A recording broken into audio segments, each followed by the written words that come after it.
عالم بعمل، فخر قوم، فخر ملت، داعی اتحاد بین المومنین و بین المسلمین جناب سرکار قبلہ حضرت حسن خان صاحب محتمی اعلیٰ جامع حیدریہ باب حیدر وہ خطاب فرمان گے، اور انہوں تو بعد جناب مولانا حسنین خان، انہوں تو بعد جناب ابن حمدانی صاحب قبلہ وہ خطاب فرمان گے۔ نعرہ تکبیر، نعرہ رسالت، نعرہ حیدری۔ مت پوچھ زمانے کی بند کتابوں سے، مت پوچھ زمانے کی بند کتابوں سے، سنو اذان تو سمجھو حسین زندہ ہے۔ اب آپ کے سامنے فخر ملت، فخر قوم جناب قبلہ سرکار حضرت حسن خان صاحب خطاب فرمائیں گے۔ شیطان اللعین الرجیم، بسم اللہ الرحمن الرحیم، الحمدللہ رب العالمین، الصلاة والسلام والتحیۃ والاکرام علی النبی المؤید والرسول المسدد المصطفى الامجد سیدنا ومولانا ابی القاسم محمد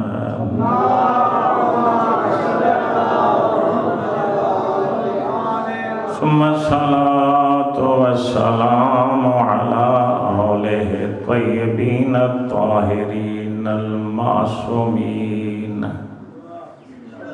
واللعن دائم على أعدائهم أجمعین۔ قال اللہ سبحانہ سبحان الذي أسرى بعبده ليلا من المسجد الحرام إلى المسجد الأقصى۔ صلوات پڑھیں۔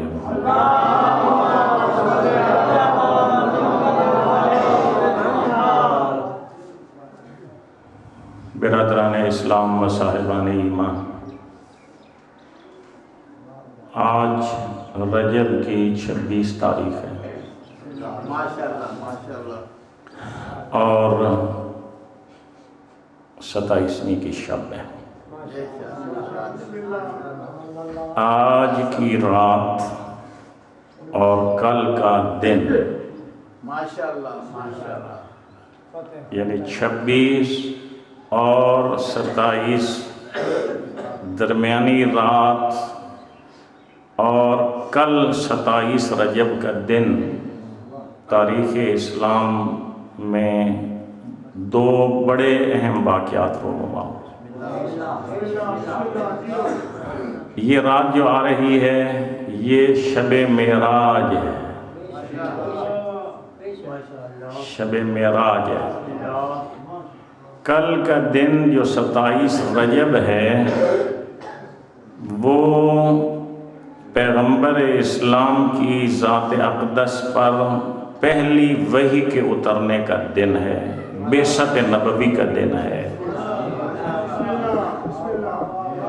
یوم المبعث، بعثت کا دن، اعلان نبوت کا دن، پیغمبر اسلام کا کی بعثت کا دن ہے کل۔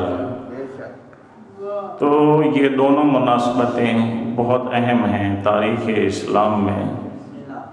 آخر میں جا کے میں ان کے متعلق کچھ عرض کروں گا آپ کی خدمت میں تھوڑے سے ٹائم میں۔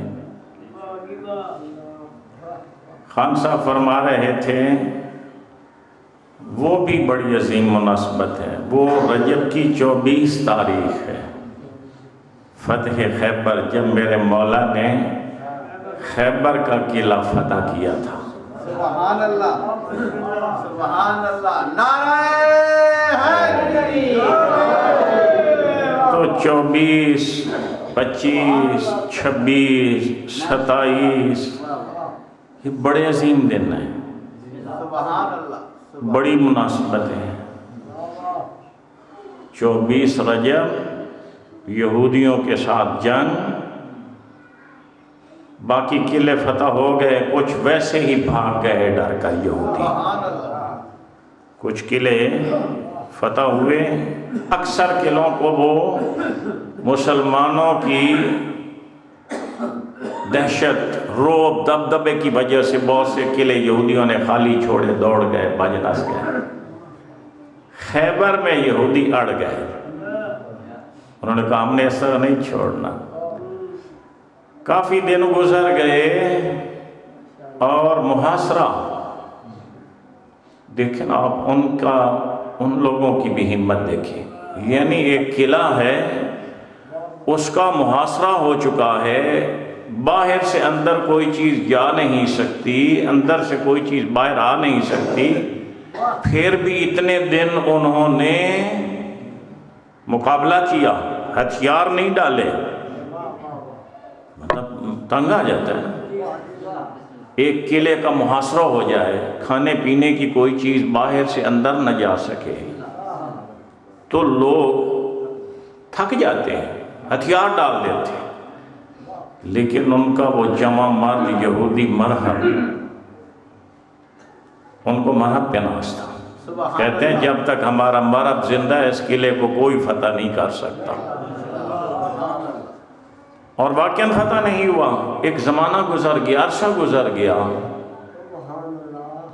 آخر میرے رسول نے اعلان کیا، آج اعلان کیا، فرمایا لَأُعْطِيَنَّ الرَّایَةَ غَدًا، کل جب آئے گا نا، کل کا دن، تو کل کے دن اب میں علم اس کو دوں گا جو مرد ہوگا۔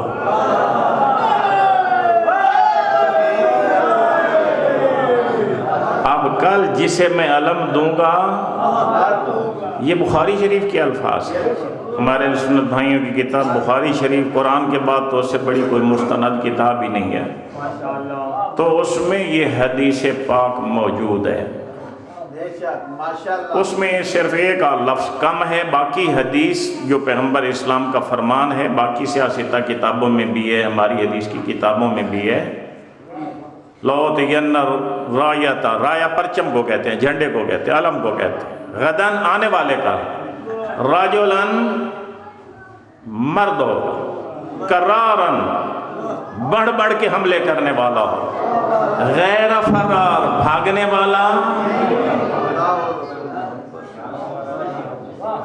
نہیں ہوگا۔ آگے فرمایا یحب اللہ ورسولہ، جس کو میں علم دوں گا نا، اس کی صفت یہ ہوگی کہ وہ اللہ اور اس کے رسول سے محبت کرنے والا ہوگا۔ صرف یہی نہیں کہ محبت یک طرفہ ہوگی، بلکہ فرمایا وَيُحِبُّهُ اللَّهُ وَرَسُولُهُ، وہ محبوب خدا اور محبوب رسول بھی ہوگا، اللہ اور اس کا رسول بھی اس سے محبت کرے گا، اور وہ لوٹے گا نہیں، خالی نہیں آئے گا، حَتَّى يَفْتَحِ اللَّهُ عَلَى يَدَيْهِ، اللہ اس کے ہاتھوں پر خیبر کو فتح کرے۔ جو فرمایا آپ نے، یہ خان صاحب نے متوجہ کر دیا، میں نے ایک جملہ کہہ دیا ورنہ میں تو ادھر جا رہا تھا۔ یہ 24 رجب جو گزری ہے نا، 24، یہ اس حوالے سے ایک جملہ تھا، چلیے مناسبت تھی، ہو گئی۔ 26 اور 27 معراج اور بعثت، ان کے متعلق میں نے بھی آپ خدمت میں عرض کیا، میں آخر میں جا کے عرض کروں گا۔ اس سے پہلے تھوڑی سی میں اصلاح کر لوں، ضرورت ہے اپنے، ہم 14 کے ماننے والے ہیں، کل بھی میں نے یہ بات کہی تھی وہاں مجلس میں باب حیدر، اور آج بھی یہاں میں کہنا ضروری سمجھتا ہوں۔ مجھے اندازہ اس بات کا اس طرح ہے کہ ہمارے پاس آتے ہیں نا بچے مدرسے میں داخل ہونے کے لیے، تو چونکہ وہ گھروں سے پڑھ کے آتے ہیں، گھروں سے پڑھ کے آتے ہیں نا، کلمہ ان کو ماں یاد کرواتی ہے، باپ یاد کرواتا ہے، یا بڑا بھائی یاد کرواتا ہے، اور 12 اماموں 14 معصوموں کے نام بھی انہیں وہی گھر والے یاد کرواتے ہیں. تو جب وہ بچے میرے پاس آتے ہیں اور میں ان سے کلمہ سنتا ہوں اس میں بھی اکثر غلطیاں ہوتی ہیں, اور 12 امام جب وہ سنتا ہوں تو اس میں بھی بہت سی, چونکہ وہ اپنے گھر سے پڑھ کے آئے ہوتے ہیں نا, تو اس لیے آتے ہیں تاکہ ان غلطیوں کی ہم اصلاح کریں. توجہ فرما رہے ہیں آپ؟ تو ہم 14 کی محبت کا دم بھرنے والے ہیں, 12 اماموں کو ماننے والے ہیں. کم از کم 12 اماموں اور 14 معصوموں کا ہم پر اتنا حق تو ہے کہ ہمیں ان کے صحیح نام تو یاد ہوں. نہیں ہے, یہ حق نہیں ہے. 14 معصوموں کے 12 اماموں کے جو نام ہیں وہ تو ایک شیعہ کو پتہ ہونا چاہیے نا. نام کی جگہ لقب بولتے ہیں, لقب کی جگہ نام بولتے ہیں, عجیب عجیب. اور پھر لطف کی بات یہ ہے کہ پھر بھی ٹوٹے پھوٹے نام ہمیں 12 اماموں 14 معصوموں کے تو یاد ہیں, لیکن ان کی والدات, ان کی عظمت والی مائیں, ان کی عزت اور شرف والی مائیں, کتنے نام ہمیں یاد ہیں ان 14 کی والدات کے, ان کی ماؤں کے, ان مخدرات کے, ان عزت ماں بیویوں کے. کوئی نام یاد؟ 4-5 کے علاوہ ہمیں کوئی پتہ نہیں ہے. بھائی ہم اپنے رشتہ داروں کے, ان کے تو نام ہمیں یاد ہوتے ہیں نا. ہاں, اپنے رشتہ داروں کے نام یاد ہیں. فلاں ہے, فلاں کا بیٹا ہے, ان کے یاد ہیں. جن پر ہم اپنی جانیں قربان کرنے کے دعوے کرتے ہیں, جن سے محبت کا دم بھرتے ہیں, تو کم از کم اتنا حق تو ہے نا. اچھا, تو یہ میں عرض کر رہا ہوں, یہ بچے بھی بیٹھے ہیں, جوان بیٹھے ہیں. آپ ماشاءاللہ یہاں علمی شہر ہے, اہل علم کا شہر ہے, علماء یہاں پر تشریف لاتے ہیں, تو تربیت انشاءاللہ ہو چکی ہوگی. لیکن پھر بھی سارے یہاں کے نہیں ہیں, باہر کے لوگ بھی ہیں. تو اگر تھوڑا سا اس کو توجہ فرمائیں, مستورات بھی, خواتین بھی بہت غور سے سماعت فرمائیں اور سنیں. صحیح نام 14 کے اور صحیح نام ان کی والدات کے, ان کی ماؤں کے, عزت ماں مخدرات کے. 14 معصوموں میں سے سب سے پہلی ذات ہے پیغمبر اسلام کی ذات والا صفات, سرور کونین حضرت محمد مصطفیٰ صلی اللہ علیہ وآلہ وسلم. دوسرے نمبر پہ 14 معصوموں میں سے آپ جناب سیدہ ان کی بیٹی فاطمہ الزہرا کو لے لیں. ٹھیک ہے, آگے ان کے القاب ہیں, وہ میں سارے بیان نہیں کرتا. نام فاطمہ, لقب ان کا راضیہ بھی ہے, مرضیہ بھی ہے, زہرا بھی ہے, بطول بھی ہے, معصومہ بھی ہے. یہ سارے القاب بھی کے ہیں. 12 اماموں میں سے پہلے امام علی علیہ السلام. نام کیا ہے؟ علی ہے. لقب کیا ہے؟ مرتضیٰ. دوسرے امام نام کیا ہے؟ حسن. لقب کیا ہے؟ مجتبیٰ. تیسرے امام حسین, لقب کیا ہے؟ سید الشہداء. چوتھے امام کا نام علی ہے. زین العابدین لقب ہے, سجاد لقب ہے, سید الساجدین لقب ہے, نام علی ہے. وہ میں تو نہ پوچھتے ہیں بچے سے, تو کہتے ہیں چوتھے امام, کہتے ہیں چوتھے امام سجاد, یا کچھ کہتے ہیں چوتھے امام زین العابدین. چوتھے امام نام ان کا زین العابدین نہیں ہے, نام ان کا علی ہے. چوتھے امام کا نام علی ہے, سجاد, زین العابدین, سید الساجدین, یہ ان کے لقب ہے. پانچویں امام کا نام محمد ہے, باقر ان کا لقب ہے. چھٹے امام کا نام جعفر, فے کے اوپر زبر, صادق ان کا لقب ہے. ساتویں امام کا نام علی ہے, اور علی ان کا رضا ان کا لقب ہے. ساتویں امام کا امام موسیٰ کاظم ان کا لقب ہے, نام موسیٰ ہے. آٹھویں امام کا نام علی ہے, رضا ان کا لقب ہے. نام امام کا نام محمد ہے, تقی ان کا لقب ہے. 10ویں امام کا نام علی ہے, نقی ان کا لقب ہے. 11ویں امام کا نام حسن ہے, عسکری ان کا لقب ہے. 12ویں امام کا نام محمد ہے، مہدی آخر الزمان، صاحب العصر والزمان ان کا القائم ان کا لقب ہے۔ اللہم صلی علی آل محمد۔ توجہ فرمائی آپ نے۔ تو ان 14 میں 4 محمد ہیں، 4 علی ہیں۔ بسم اللہ، توجہ ہے۔ 14 میں 4 کتنے محمد ہیں؟ 4 محمد ہیں۔ اب میرے ساتھ آپ نے بولنا ہے، پہلے محمد مصطفیٰ، دوسرے محمد باقر، تیسرے محمد تقی، چوتھے محمد مہدی آخر الزمان۔ 4 محمد ہیں 14 میں، اور 4 ہی علی ہیں ان 14 میں۔ علی مشکل کشا پہلے،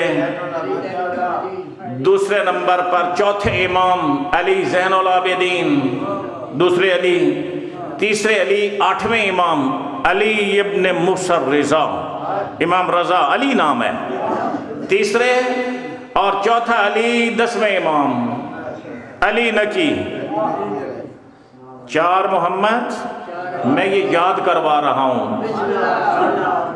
14 میں محمد کتنے ہیں؟ 4 ہیں۔ 14 میں علی کتنے ہیں؟ 4 ہیں، 8 ہو گئے۔ 14 میں حسن 2 ہیں، دوسرے امام حسن، اور 11ویں امام حسن، 10 ہو گئے۔ ایک فاطمہ ہے 11، ایک حسین ہے 12، ایک جعفر ہے 13، ایک موسیٰ ہے کاظم 14۔ پورے ہو گئے۔ اب ان کی عزت مآب ماؤں کے نام، والدات کے نام، مائیں ہیں نا ان کی۔ باپ تو ہر امام پچھلے امام کا، مولا علی علیہ السلام حسن کے بھی باپ ہیں، حسین کے بھی باپ ہیں، حسین چوتھے امام کے باپ ہیں، چوتھے 5ویں کے باپ، 5واں 6ٹھے کا باپ۔ اسی طرح سلسلہ ہے نا، مائیں الگ الگ۔ پہلے کی ماں والدہ گرامی، ان کا نام نامی اسم گرامی جناب آمنہ بنت وہب۔ کیا نام ہے؟ آمنہ، پیغمبر اسلام کی والدہ۔ دوسرے نمبر پر جناب فاطمہ، والدہ کا نام خدیجۃ الکبریٰ، خدیجۃ الکبریٰ کے والد کا نام خویلد۔ تیسرے امیر کائنات، امیر المومنین، امام المتقین، مشکل کشا علی کی والدہ کا نام فاطمہ بنت اسد۔ ٹھیک، امام حسن اور امام حسین، ان کی والدہ کا اسم گرامی جناب فاطمہ الزہرا سلام اللہ علیہا۔ ٹھیک ہو گیا۔ ان کے بعد جناب علی زین العابدین، ان کی والدہ کا نام نامی اسم گرامی بی بی شہربانو، ایران کے بادشاہ کی بیٹی۔ چوتھے امام تک آ گئے۔ اب آگے 5ویں امام کی ماں، 6ٹھے کی ماں کا کیا نام ہے، 7ویں کی ماں کا کیا نام ہے، 8ویں امام کی والدہ معظمہ کا کیا اسم گرامی ہے، کوئی پتہ نہیں۔ 12ویں کی والدہ کا نام نرگس خاتون، وہ یاد ہے؟ یعنی 4 اماموں کی والدات، ان کے نام تقریباً بی بی شہربانو تک ہماری قوم کو، بچوں کو یاد ہیں۔ چوتھے امام کے بعد 5ویں سے لے کر 11ویں تک ان کی معظمہ والدات، اتنے خوبصورت نام ہے، بہت خوبصورت نام ہے، مگر کن کو یاد نہیں؟ شیعیان حیدر قرار کو یاد نہیں، جو 14 کا دم بھرتے ہیں، 14 کی محبت کا دم بھرتے ہیں۔ وہ بھائی کم از کم جن کو ہم مانتے ہیں، جو ہمارا ایمان ہے، ایمان ہے، 14 پر ایمان لائے بغیر بندے کا ایمان کامل نہیں ہوتا۔ تو کم از کم دنیا جہان کی معلومات ان کا ہمیں پتہ ہے، تو 14 کے صحیح نام وہ تو ہمیں معلوم ہونا چاہیے کہ ان کے صحیح نام کیا ہے اور ان کے القاب کیا ہیں، اور ان کی والدات تو میں عرض کیے دیتا ہوں۔ 5ویں امام محمد باقر علیہ السلام کی والدہ کا نام ہے فاطمہ بنت حسن۔ امام محمد باقر 5ویں امام، یہ ان کو وہ عظیم شرف حاصل ہے جو نجیب الطرفین ہے 5ویں امام، یعنی امام محمد باقر کی ماں فاطمہ کس کی بیٹی ہیں؟ امام حسن علیہ السلام کی۔ باپ کون ہے؟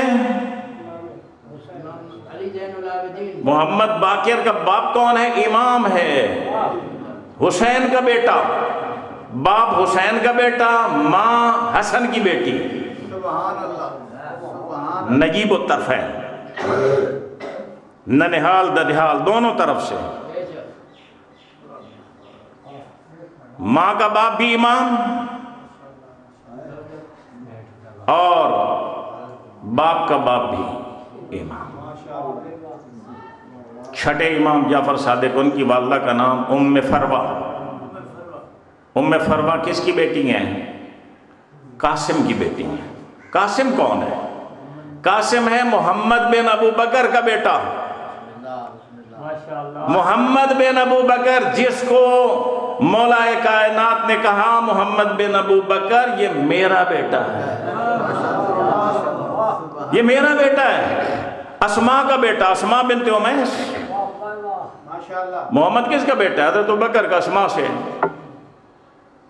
وہی اسماء کے ساتھ آیا امیر کائنات کے گھر میں، تربیت امیر کائنات نے کی۔ محمد بن ابو بکر، لوگ بھی یہی سمجھتے تھے کہ یہ علی کا بیٹا ہے محمد، اور علی کی محبت کے جرم میں وہ سزا دی امیر شام نے، گدھے کی کھال میں بند کروا کر زندہ جلا دیا۔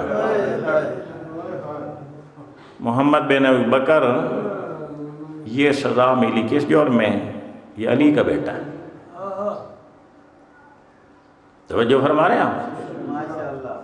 تو محمد بن ابو بکر کا بیٹا قاسم، قاسم کی بیٹی ام فروہ، اور وہ والدہ ہے جناب امام جعفر صادق علیہ السلام کی۔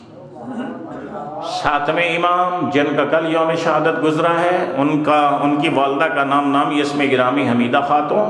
میری طرف دھیان رکھیں، مستورات خواتین وہ بھی غور سے سماعت فرمائیں اور یاد کریں۔ دنیا جہان کے نام ہمیں یاد ہیں، اپنے اماموں کی، 14 معصوموں کی، 12 اماموں کی والدات۔ 7ویں امام کی والدہ کا نام حمیدہ خاتون، 8ویں امام علی ابن موسیٰ الرضا، ان کی والدہ معظمہ کا نام نجمہ خاتون، لقب کنیت ام البنین، نجمہ خاتون 8ویں امام کی ماں کا نام۔ اور نام امام محمد تقی علیہ السلام کی والدہ کا نام ہے خیزران خاتون، اور دوسرا ان کا نام ریحانہ خاتون بھی ہے۔ خیزران یا ریحانہ بھی ان کو بولتے تھے۔ خیزران کتنا خوبصورت نام ہے، ریحانہ کتنا خوبصورت نام ہے۔ ہاں ہم ڈھونڈتے ہیں جب بچیوں کے نام رکھنے ہوتے ہیں نا، یہ مصیبت ہے۔ ہماری عورتیں بھی احساس کمتری کا شکار ہیں، بچیاں لڑکیاں وہ بھی احساس کمتری میں مبتلا۔ کوئی سونا نام دسو، سونا نام ڈھونڈتے سونا نام، خوبصورت نام، ایسا نام بنائیں ڈھونڈیں گی جن کا کوئی مطلب ہی نہیں ہے، یہ غلط مطلب ہے۔ کوئی مطلب، جس نام میں شین آ جائے وہ بڑا اچھا لگتا ہے ان کو، جس نام میں رے آ جائے ان کو بڑا اچھا لگتا ہے۔ رے اور شین والے نام لڑکیوں کے نا، یہ ان کو بڑے پسند ہے۔ اچھا مطلب ڈھونڈو، معنی ڈھونڈو، عربی ڈکشنری میں جاؤ، اس کا عجیب معنی۔ کل بھی میں نے عرض کیا، مجھ سے ایک جو ہے نا وہ نام رکھنے کے بعد فون پر مجھ سے پوچھا کہ ہم نے اپنی بیٹی کا یہ نام رکھا ہے، مولانا بتائیں اس کا معنی کیا ہے؟ سن رہے ہیں؟ تو میں نے کہا اللہ کی بندی تم نے یہ نام رکھا ہے، اس کا معنی عربی ڈکشنری میں تو ہے گدھی۔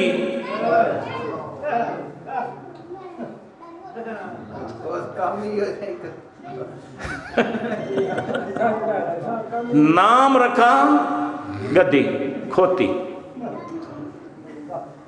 خدا تمہیں ہدایت دے. نام رکھنے سے پہلے عالم سے پوچھو اس کا معنی کیا ہے.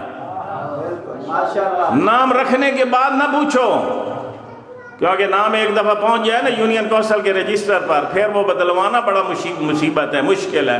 پھر کیس کرنا پڑتا ہے، عدالت میں جانا پڑتا ہے، تب وہ رجسٹر سے نام ہٹتا ہے. تاریخ پیدائش میں نصیحت کر رہا ہوں تم سب لوگوں کو، بچوں بچیوں کی وہی لکھواؤ جس تاریخ میں وہ پیدا ہوئے. 2 سال چھوٹی کر کے نہ لکھواؤ. جی بچیاں ہوتی ہیں نا، احساس کمتری سکول میں داخل کروائیں گی، عمر بچی کی 2 سال چھوٹی لکھوائیں گی، تاکہ یہ مصیبت بعد میں جب وہ کاغذات ایک دوسرے کے ساتھ میچ نہیں کرتے مصیبت بن جاتی ہے. توجہ فرما رہے ہیں.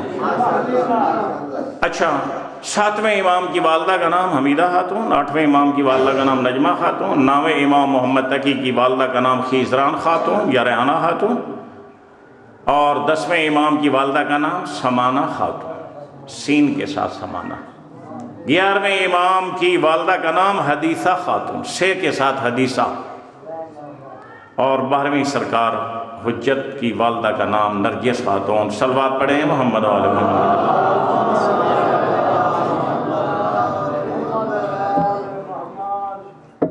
کہاں دفن ہے یہ 14 مدفن ان کا؟ کہاں ہے، کہاں کہاں دفن ہے کوئی پتہ نہیں، سوائے 2-4 کے باقی کا کوئی پتہ نہیں کہ ہمارا امام کہاں دفن ہے. سن لو، 14 میں سے 6 مدینے میں دفن ہیں. 14 معصوموں میں سے 6 مدینے میں دفن ہیں. رسول پاک مدینے میں دفن ہیں، خاتون جنت مدینے میں دفن ہیں، امام حسن مدینے میں دفن ہیں، امام علی زین العابدین 4تھے امام مدینے میں دفن ہیں، 5ویں امام محمد باقر مدینے میں دفن ہیں، 6ٹھے امام جعفر صادق علیہ السلام مدینے میں دفن ہیں. 6 مدینے میں دفن ہیں، 6 ملک عراق میں دفن ہیں. عراق میں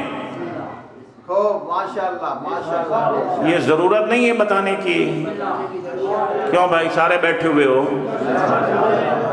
ان چیزوں کی ضرورت نہیں ہے کہ ہمیں اپنے اماموں کا کم از کم ایک یہ معمولی سا تعارف ہے، یہ کوئی کلی تعارف نہیں ہے اماموں کا.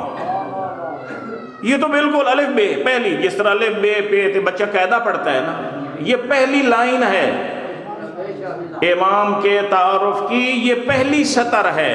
یہ تک تو بڑی دور کی بات ہے. یہ اوپر والی لائن ہے، وہ قاعدے کے اوپر لکھی ہوتی ہے نا، الف بے پے تے سے ٹے، یہ ٹے تک ہے. دوسری لائن جیم چہے سے شروع ہوتی ہے، وہ تو ایک الگ بحث ہے. ہر امام کی زندگی، انہیں کن حالات کا سامنا کرنا پڑا، کون کون سے بادشاہ نے وقت تھے، امام کا طرز عمل کیا تھا، اور لوگوں کے ساتھ کس طرح گزارا کیا، وہ کن فضائل اور کن کمالات کے مالک تھے، انہوں نے کون سے اپنی زندگی میں علمی فیصلے فرمائے، دشمنوں کے ساتھ انہوں نے کس طرح برتاؤ کیا، وہ ایک الگ بحث ہے. وہ تو ایک اس کے لیے تو دیوان چاہیے، کتابیں چاہیے. یہ الف بے تو ہمیں یاد ہونی چاہیے نہیں؟ کیوں بھائی؟ تو الف بے تو ہونی چاہیے نا یار. من مات ولم یعرف امام زمانے ہی، ادھر ہم کہتے ہیں کہ جو مر گیا اور اپنے زمانے کی امام کو پہچان کے نہ مرا، وہ جاہلیت کی موت مرا. کم از کم اس حد تک ان کا نام کیا تھا، ان کے والد کا نام کیا تھا، ان کی ماں کا نام کیا تھا، وہ دفن کہاں ہے، اتنا تو پتہ ہونا چاہیے.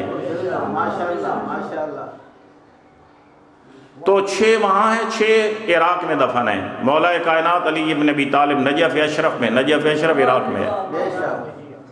مظلوم کربلا سید الشہداء امام علی مقام حسین کربلا میں دفن ہے، کربلا عراق میں ہے. ٹھیک ہے.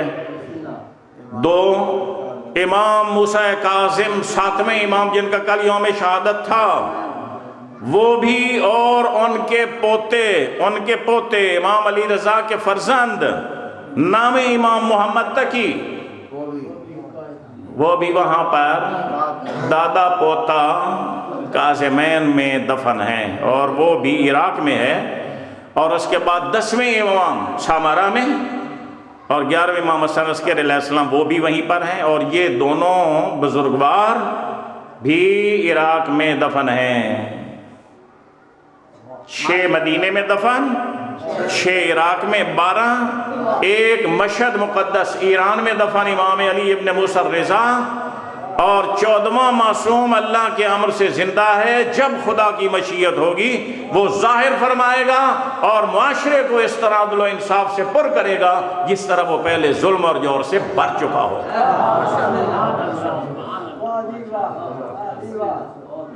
یہ 14 کا بالکل اجمالی تعارف، بالکل اجمالی تعارف اور بڑا ضروری تعارف، سمجھ آ گئی؟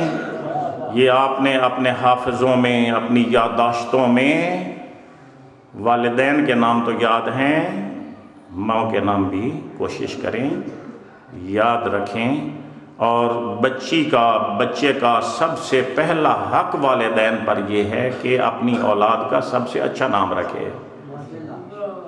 پہلا حق بچے کا اپنے ماں باپ پر کیا ہے کہ اس کا نام اچھا رکھے، باقی حق تو بعد میں ہے۔ تربیت اچھی کرے، پالے پوسے، نفقہ دے، خرچ کرے، بیمار ہو جائے علاج کرائے، تعلیم دے، کھانا پینا دے، کپڑا لباس جوتی دے، یہ تو بعد کے حق ہے۔ پہلا حق کیا ہے؟ پیدا ہونے کے بعد بچے کا اور بچی کا اپنے ماں باپ پر اچھا نام رکھے۔ کیوں؟ اس لیے کہ اس نام نے جانا ہے اس بچے یا بچی کے ساتھ پوری زندگی۔ اسی نام کے ساتھ لوگ اس کو پکاریں گے، اسی نام کے ساتھ اس کا تعارف ہوگا۔ پتہ نہیں وہ 30 سال جیتا ہے، جیتی ہے، 40 سال زندگی ہوتی ہے، 50 60 سال 70 سال، تو 70 سال تو یہ نام اس کے ساتھ جانا ہے۔ تو نام تو اس کا صحیح ہونا چاہیے، اچھا ہونا چاہیے، با معنی ہونا چاہیے، با مقصد ہونا چاہیے۔ لہٰذا میری آپ سے یعنی اس مجلس کا ایک درس آپ کو یہ ہے، مستورات بھی سن رہی ہیں، آپ بھی سن رہے ہیں، بچی بچہ ہو، اولاد ہو، اس کا نام صحیح رکھے۔ یہ اس مجلس کا پہلا درس ہے۔ یہ نہیں ہے کہ ایسے ہی یہ فلمی ایکٹرز ہیں نا، فلمی ایکٹرز ہیں، یہ لڑکیاں بڑے الٹے سیدھے ان کے نام، تو ہماری لڑکی احساس کم طریقہ شکا، او دا بڑا نا سونا نہیں، او جڑی ایکٹر ہے، لعنت کرو اس ایکٹر پر، تم اس کو فالو کرنے والی ہو یا تم جناب خاتون جنت کو فالو کرنے والی ہو؟ تم کس کی پیروکار ہو؟ فلمی اداکاروں کے تم پیروکار ہو؟ ماشاءاللہ ماشاءاللہ۔ نام یہ اس مجلس کا ایک درس، نام اچھا رکھیں، با معنی رکھیں، با مقصد رکھیں، اور کوشش کریں کہ ایک نام تو ہمارے پاکستان میں 2 نام مروج ہے، یعنی ایک اکیلا نام نہیں ہوتا، 2 نام ہوتے ہیں ہمیشہ۔ مثلا میں ہوں اظہر حسن، یہ میرے بھائی بیٹھے ہیں وجاہت حسین، مولانا صاحب بیٹھے ہیں غلام حسین، بھائی بیٹھے ہیں صابر حسین، بھائی بیٹھے ہیں مشتاق حسین، بھائی بیٹھے ہیں مظہر حسین، ظفر حسین، ظہور حسین۔ 2 نام ہوتے ہیں نا، کتنے خوبصورت، ہر کے نام کے ساتھ یہ حسن آ رہا ہے، یہ حسین آ رہا ہے، یہ حسن آ رہا ہے، یہ حسین۔ وہ 14 کے ماننے والوں، بچیوں کے نام رکھو، کم از کم ان 14 جو والدات ہیں، عزت ماں مخدرات، عزت، ایک نام تو کم از کم وہ ہو۔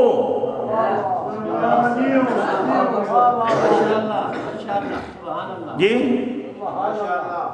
دونوں نام ایسے ہوں گے جس میں نہ فاطمہ آئے، نہ زہرا آئے، نہ بطول آئے، نہ رباب آئے، نہ ام لیلہ آئے، نہ ام فروہ آئے، نہ حدیثہ آئے، نہ ریحانہ آئے، نہ خیزران آئے، نہ سمانہ آئے، نہ نرجس آئے۔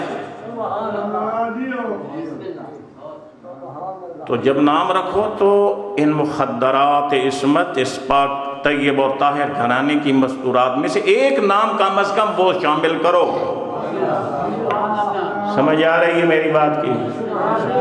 یہ ہے تو چھوٹا سا درس آج کی اس مجلس کا، لیکن بہت بڑا درس ہے۔ یہ تمہاری بچیوں اور تمہارے بچوں کا تمہارے اوپر حق ہے، نام اچھا رکھنا ان کا۔ اور چونکہ تم 14 کے ماننے والے ہو، لہٰذا ہماری پہچان 14 ہے۔ مرد ہوں تو ان 14 میں سے نام یا ان کا نام آئے، یا ان 14 کے جو القاب ہیں وہ آئیں۔ عورت بچی کا نام رکھنا ہے تو ان مخدرات عصمت سے کسی کا نام ساتھ ضرور آئے. توجہ فرمائیے آپ نے. میں انشاءاللہ اپنے ٹائم کے اندر ہی ختم کروں گا. 10 منٹ باقی ہیں, اجازت ہے؟ مجھے احساس ہے مولانا صاحب سیال کوٹ سے میرے فرزند میرے بیٹوں کی جگہ کتنا دور سے تشریف لائے ہیں. سیال کوٹ 4 گھنٹے کی ڈرائیو ہے بھائی, 5 گھنٹے کی کم از کم 5 گھنٹے کی ڈرائیو گاڑی پہ. اگر پبلک ٹرانسپورٹ پہ جائے تو شام سارا دن گزر جائے سیال کوٹ پہنچتے پہنچتے. تو وہاں سے ایک بندہ آیا ہے تو آپ نے اس کو بھی سننا, میں نے اس کو بھی ٹائم دوں, بعد میں بھی تشریف لائیں گے, وہ بھی پڑھیں گے.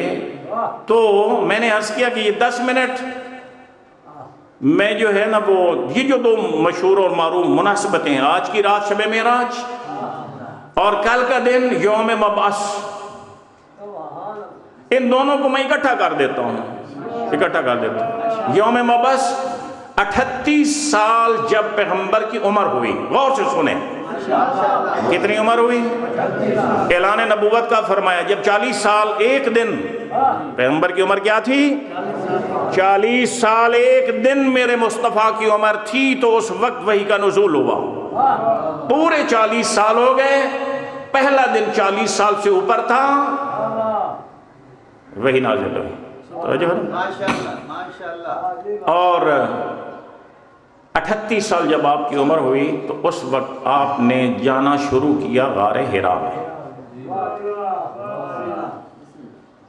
غار حرا میں کردار تو اپنا پیش کرتے رہے, اپنی صداقت کا, امانت کا, دیانت کا, پاک دامنی کا, عفت معابی کا, وہ تو ادا کرتے رہے.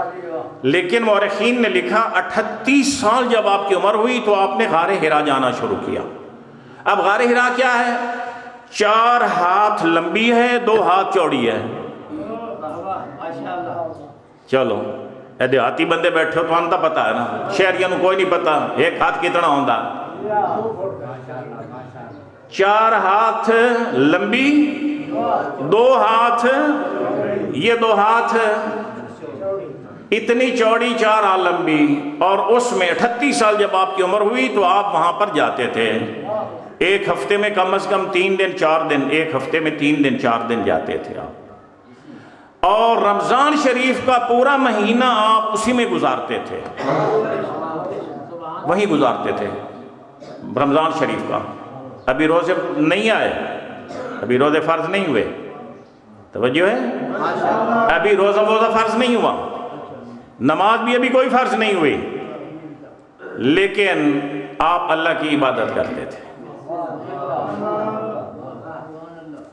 توجہ ہے, بات سر کے اوپر سے گزر گئی. میں نے کیا کہا؟ ابھی روزے فرض نہیں ہوئے, نمازیں فرض نہیں ہوئے. روزے نمازیں فرض ہونے سے پہلے اللہ کا رسول عبادت کرتا تھا.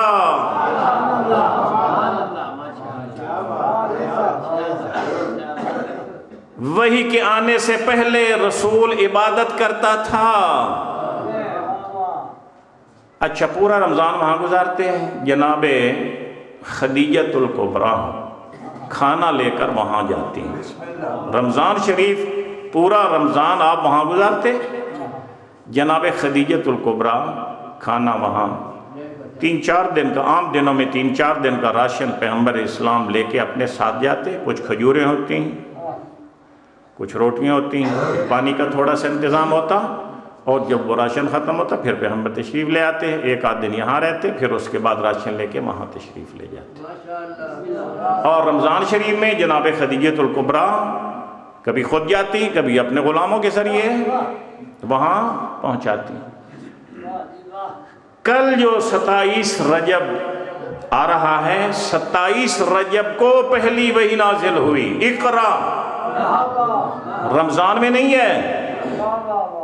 لوگوں کو مغالطہ ہو جاتا ہے, یہ یوم المبعث, یہ مبعث کیا ہے؟ پہلی وحی اقرا 27 رجب کو نازل ہوئی ہے. اب ہمارے بھائی پتہ ہے کیا کہتے ہیں, جب جبریل نے کہا نا اقرا, تو رسول نے کیا کہا؟ ما اقرا, ما اقرا. میں تو پڑھنا لکھنا نہیں جانتا بھائی, میں تو پڑھنا نہیں جانتا. اس نے کہا، پھر اس نے کہا اقرا، پڑھ۔ اب جس طرح یہ لکھا ہوا ہے بھائی، میں کو خدا نخواستہ ہمارے بھائی ہیں، ہمارے جان ہیں، ہمارے اہل سنت بھائی ہیں، برادر ہیں، کوئی ہمارا جھگڑا نہیں ہے، سارے مشترکات ہمارے بالکل ایک جیسے ہیں۔ توحید پہ ایمان، نبوت پہ ایمان، قیامت پہ ایمان، فرشتوں پہ ایمان، آسمانی کتابوں پہ ایمان، قبلہ کی طرف رخ کرنا، ہے یا نہیں ہے؟ نماز، روزہ، حج، زکوٰۃ، سارا ہم بھی مانتے ہیں، وہ بھی مانتے ہیں، بالکل 9 چیزوں کے اوپر جس طرح وہ۔ اور نماز بھی آج میری طرف سن لیں، نماز بھی شیعہ سنی کی بالکل ایک ہے، بالکل ایک نماز ہے۔ شیعہ کس طرح نماز پڑھ، تکبیرۃ الاحرام نیت کر کے تکبیر کہتے ہیں نا، ہمارے سنت بھائی بھی کہتے ہیں۔ اچھا، پھر اس کے بعد ہم کیا پڑھتے ہیں؟ الحمد شریف پڑھتے ہیں، الحمد شریف کے بعد ایک اور چھوٹی سی سورت پڑھتے ہیں، وہ بھی پڑھتے ہیں۔ پھر ہم رکوع میں جاتے ہیں، وہ بھی رکوع میں جاتے ہیں۔ ہم کھڑے ہوتے ہیں تو کہتے ہیں سمع اللہ لمن حمدہ، ہمارے بھائی بھی کہتے ہیں سمع اللہ۔ پھر ہم سجدے میں جاتے ہیں، رکوع میں کیا پڑھتے ہیں؟ سبحان ربی العظیم، ہمارے سنی بھائی بھی سبحان ربی العظیم۔ اچھا، سجدے میں سبحان ربی الاعلیٰ، ہمارے بھائی بھی سبحان ربی الاعلیٰ۔ پھر دوسرا سجدہ کرتے ہیں، ہم بھی وہی کرتے ہیں، پھر کھڑے ہو جاتے ہیں۔ پھر دوسری رکعت میں ہم تشہد پہ بیٹھتے ہیں، وہ بھی بیٹھتے ہیں، جس کو التحیات کہتے ہیں۔ اور پھر آخر میں جا کر وہ بھی سلام کہتے ہیں، 3 سلام پڑھتے ہیں، ہم بھی سلام پڑھتے ہیں۔ تو فرق کیا ہے نماز میں؟ شیعہ سنی نماز میں فرق صرف ہاتھ باندھنے اور کھولنے کا ہے، یہی فرق ہے نا۔ اور یہ فرق بھی میں عرض کروں کہ یہ بھی کوئی فرق نہیں ہے، یہ بھی بالکل تھوڑا سا فرق ہے۔ اور جٹ بندے بیٹھے ہو ذرا غور نال کریں، ہم ہاتھ کھولتے ہیں 16 آنے، ہم ہاتھ کتنا کھولتے ہیں؟ 16 آنے، یعنی اللہ اکبر کا ہاتھ کھول دیے، پھر رکوع میں گئے ہمارے ہاتھ کھلے، پھر سجدے میں گئے ہمارے ہاتھ کھلے، تشہد پہ بیٹھے ہمارے ہاتھ کھلے۔ ہمارے سنی بھائی وہ ہاتھ باندھتے ہیں صرف کس وقت؟ جب کھڑے ہوئے ہیں، رکوع میں جاتے ہیں تو ہاتھ بندھے ہوئے ہوتے ہیں، نہیں کھلے۔ اچھا، سجدے میں گئے تو ہاتھ بندھے ہوئے ہوتے ہیں، التحیات میں بیٹھتے ہیں ہاتھ بندھے ہوئے ہوتے ہیں۔ تو وہ 14 آنے تو وہ بھی ہاتھ چھوڑے ہوئے ہیں، صرف 2 آنے ہاتھ باندھے ہوئے ہیں، ہم نے 16 آنے باندھے ہوئے، تو فرق کون سا ہے؟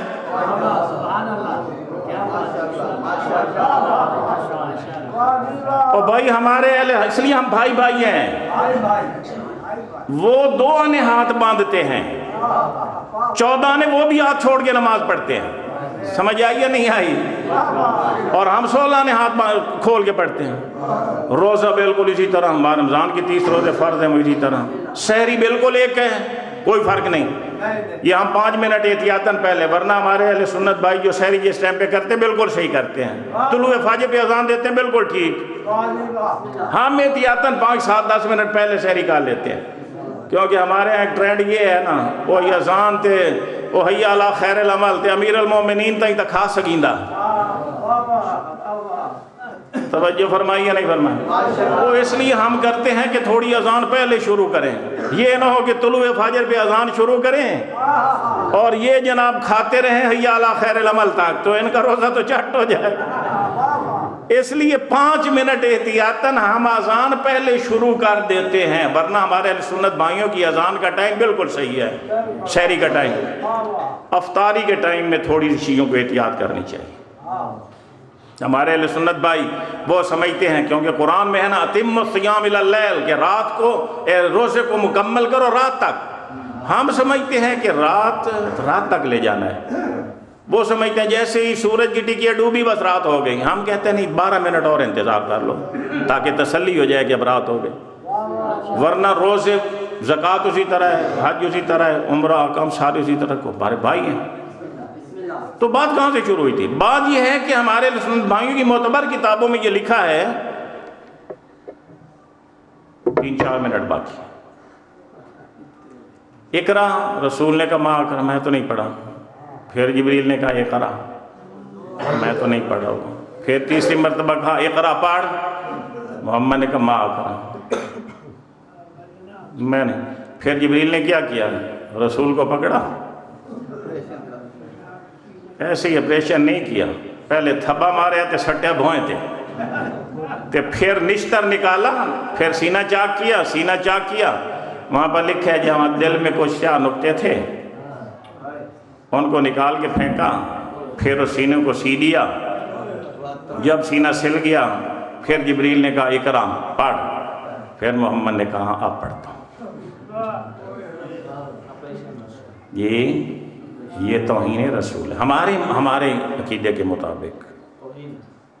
اور پھر اس کے بعد آپریشن کے بعد تو بخار کا ہو جانا ہے گھتویں بات، اتنا بڑا آپریشن اور بخار نہ ہو۔ 106 ڈگری پہ بخار ہوا رسول کو کانپتے ہوئے، 8ویں کی کتاب ہے نا عربی کی، پہلا سبق اس میں یہی ہے۔ راجع الی خدیجہ مرتجفاً، مولانا صاحب بیٹھے ہوئے عربی ٹیچر، آپ گھر آئے خدیجہ کے پاس آئے مرتجفاً، کبھی کی حالت تھی، کمزے ہوئے، فاخبرہ الخبر، سارا ماجرا سنایا کہ میرے ساتھ یہ ہو گیا۔ خدیجہ وہ ان کا ایک چچا زاد یا چچا ورقہ بن نوفل تھا، عیسائی تھا، ان کے پاس لے کر گئیں اور ورقہ سے کہا کہ یہ میرے شوہر کے ساتھ یہ ہوا۔ محمد کا ہاتھ پکڑے ورقہ کے پاس، وہ عیسائی نے کہا اے خدیجہ تجھ کو مبارک ہو، اے محمد تجھ کو مبارک ہو، تمہیں پتہ ہی نہیں تمہارے ساتھ کیا ہوا ہے۔ یہ وہ ناموس ہے کہ جو موسیٰ پہ آیا تھا، یہ وہ ناموس ہے جو جناب جبریل، آپ تو منصب نبوت پہ سرفراز ہونے والے ہیں، آپ کو پتہ ہی نہیں۔ ہمارا نبی وہ نہیں جسے ایک عیسائی بتائے کہ تو نبی ہے۔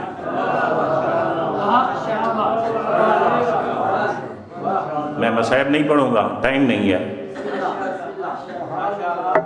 ہمارا نبی وہ نہیں ہے کہ جس کو عیسائی بتائے کہ تو نبی ہے۔ میں معراج اور مبعث کو اکٹھا کر رہا ہوں۔ ہمارا نبی وہ ہے، جب طور پہ گئے تھے نا جناب موسیٰ علیہ السلام، بس آخری بات کر اس نے چھوڑا، قرآن کہہ رہا ہے کہ جب جناب موسیٰ طور پر پہنچے، کوہ طور پہاڑ کے اوپر، آواز آئی فخلنا علیک یا موسیٰ، اے موسیٰ اپنی جوتیاں اتار کیا، فَإِنَّكَ بِالْوَادِ الْمُقَدَّسِ طُوَىٰ، تو عام وادی میں نہیں ہے، تو کوہ طور کی پاک اور پاکیزہ اور طیب اور طاہر وادی میں ہے، جوتیاں اتار۔ موسیٰ نے جوتے اتارے، جوتے اتار کے وادی طور میں جناب موسیٰ داخل ہوئے، قرآن کہہ رہا ہے یا نہیں ہے؟ اور مصطفیٰ شب معراج کہاں سے شروع ہوئی؟ ام ہانی کے گھر سے، بیت المقدس کے ہے، بیت المقدس مسجد اقصی جو بیت المقدس میں ہے، یروشلم میں ہے، وہاں سے آپ براق پر سوار ہوئے، پرواز کی، جبریل ساتھ ہے، ایک مقام پر پہنچے، جبریل نے کہا لو دنوت انملتن لاحترقتم، اے اللہ کے رسول اگر اس حد سے ایک انگلی بھی آگے بڑھوں تو میرے پر جل جائے۔ اب آپ جانے جبریل ہو گیا، پیغمبر براق پہ سوار اور آگے بڑھ رہے ہیں، ایک مقام پر پہنچے، براق نے بھی جواب دیا اس سے آگے میں نہیں جا سکتا۔ پھر ایک تخت نوری کے اوپر سوار ہوئے رسول، جس کو رف کہتے ہیں، ماشاءاللہ ماشاءاللہ، نوری تخت کے اوپر جبریل کو پیچھے چھوڑا، پھر براق کو چھوڑا، اور اس نوری تخت رف کے اوپر سوار ہو کر یہ نور کے سمندر میں مصطفیٰ پرواز کر رہا۔ کہاں پہنچے؟ عرش اولا پہنچے، سدرۃ المنتہا پہنچے، مسجد اقصی اس کی آخری حد کو وہاں پر پہنچے۔ دل میں خیال آیا، اللہ نے موسیٰ سے کہا تھا وادی مقدس میں آ رہا ہے، جوتیاں اتار دے۔ عرش اولا پر مصطفیٰ جا رہا ہے، سدرۃ المنتہا، قاب قوسین و ادنیٰ کی منزل پر، جیسے ارادہ کی آواز قدرت آئی، نہیں وہ موسیٰ تھا تو محمد ہے۔ اپنی جوتیوں کے ساتھ ہم اپنے عرش کو تیری جوتیوں کے ساتھ زینت دینا چاہتے ہیں۔ میں کہتا ہوں کہ پروردگار عالم نے یقیناً یہ کہہ کے فرمایا ہوگا کہ اے محمد تیری امت ممکن ہے تیرے دل کے اوپر اعتراض کرے، اس میں وہ کوئی کالے نشان ڈھونڈے، میں اپنے عرش کو تیری جوتیوں کے ذریعے زینت دے کر تیری امت کو بتانا چاہتا ہوں، جس کی جوتی اتنی پاک ہے اس کا دل کتنا پاک ہوگا۔